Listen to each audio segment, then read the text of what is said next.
Nissan Motor Company will spend $17.6 billion on electric vehicles within 5 years. Nissan Motor Company said on Monday that it plans to spend $17.6 billion in the next 5 years to add 20 new battery-powered cars to its product line. The company hopes to regain its place in the electric car race after the Leaf EV was first introduced more than a decade ago. Investors have pushed up the stock prices of automakers that are betting on electric vehicles, including relatively new companies such as Tesla Incorporated and industry giants such as Ford Motor Company and Volkswagen. "We are 10 years ahead of our competitors in electrification," said Makoto Uchida, Nissan CEO. The company plans to invest twice its investment in electric vehicles in the next 5 years. Mr. Uchida said that he hopes that daily production capacity will shift from gasoline vehicles to electric vehicles first, but he is cautious about setting sales targets for electric vehicles. Under the leadership of former leader Carlos Ghosn, Nissan and its partner Renault SARNO 1.48% promised to sell 1.5 million electric vehicles by 2016, but they are still far from achieving this goal. "We must pay close attention to the evolution of the global market," said Mr. Uchida. Nissan Motors said of the 20 new cars introduced by 2026, 9 of them will be pure battery-powered vehicles.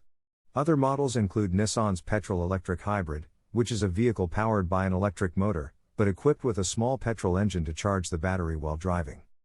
At present, the sales of electric vehicles are often driven by government regulation. Nissan's Chief Operating Officer Ashwani Gupta, said that with the advancement of technology behind the car, this situation will change. Advances in electric platforms, power systems, and battery technology will push the tipping point for electric vehicle adoption, Mr. Gupta said. In the United States, the Biden administration recently issued an executive order aimed at making electric vehicles account for half of all new car sales by 2030. Nissan said on Monday that it expects pure electric or hybrid vehicles to account for 40% of its U.S. sales. Mr. Uchida said he could not provide breakdown data by model. Nissan is working to remove expensive materials such as cobalt from its electric car batteries to reduce the cost to $75 per kilowatt-hour. This will be 65% cheaper than the current generation Leaf launched in 2017. In addition, Nissan has invested more than $1 billion in solid-state batteries and will replace the liquid electrolyte currently used in lithium-ion batteries with solid-state batteries. Nissan said that this technology makes the battery lighter and safer. The automaker's goal is to put its version into production by 2028. Nissan said it is expanding its global battery production capacity to power these new cars. The goal is to produce approximately 52 gigawatt-hours of batteries by 2026. The company's plants in the United States, the United Kingdom, and Japan currently produce approximately 7.5 gigawatt-hours per year. As consumers switch to battery-powered cars, demand for lithium is expected to exceed global supply. As China is currently taking the lead in processing important raw materials, the U.S. government is seeking to increase domestic production. Nissan was founded in 1911, initially by Hashimoto Masujiro under the name of Oishinsha Automobile Factory. 3 years later, the company produced the first car DAT, which is an acronym for the last names of 3 investment partners. Nissan went through several name changes in the 1920s, and it was not until 1934 that Nissan Motor Company was first used. A company called Nihon Sangyu or Japan Industries merged with Nissan Motor Company in 1931. Yoshisuke Aikawa, CEO of Nihon Sangyu, was excited about starting the company's automotive division, so when the other shareholders were less enthusiastic, Aikawa bought them and began to focus on building a Nissan manufacturing plant. Nissan continues to produce the Datsuns that they have been producing for many years, as well as the trucks and airplanes they have produced for the Japanese Army.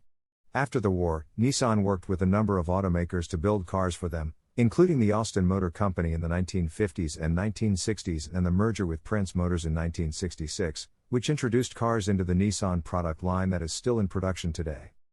Due to the anti-communist sentiment after the end of the Korean War, 1953 was a dramatic moment in Nissan's history. The Nissan trade union took drastic measures and fired hundreds of workers and even arrested union leaders. Eventually, a new union was formed to help Nissan expand rapidly in technology. Nissan began to expand globally in the late 1950s, when it realized that the small Datsun would fill the gap in the Australian and American car markets. Nissan showed off the car at the Los Angeles Auto Show in 1958 and opened a subsidiary in the United States in 1960. A factory was established in the UK in 1986, and by 2007 the annual output exceeded 400,000 vehicles, making it the most productive factory in Europe. Nissan also has a factory in Brazil, and its cars are sold all over the world. Nissan is particularly popular in China, with sales of more than 500,000 vehicles in China in 2009. This article is available as a podcast episode on all platforms including www.anchor.fm/DanielFearns. If you enjoyed this article, then please read. This electric car is out of this world. Kia EV6 review https://t.co/5gphqgrqgd #COP26 #net 0. Nissan Leaf charging.